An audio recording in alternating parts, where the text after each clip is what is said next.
Hello guys, I'm going to show you how to use your 200D as a webcam using USB.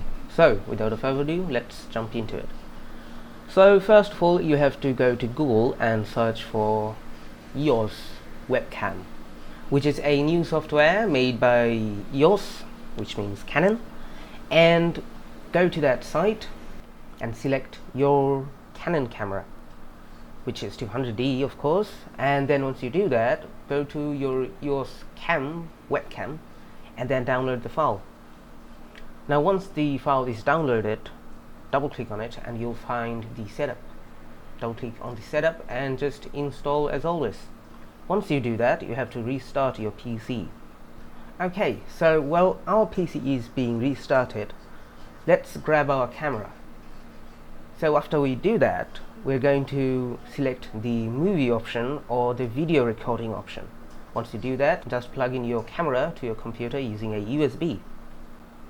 Okay, so we have installed our software and also restarted our PC. Now how do we know that this software is working?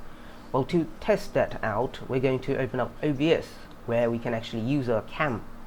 So in there, select plus and then add a video device. Once you do that, select EOS webcam and then your camera will pop up, and there you go.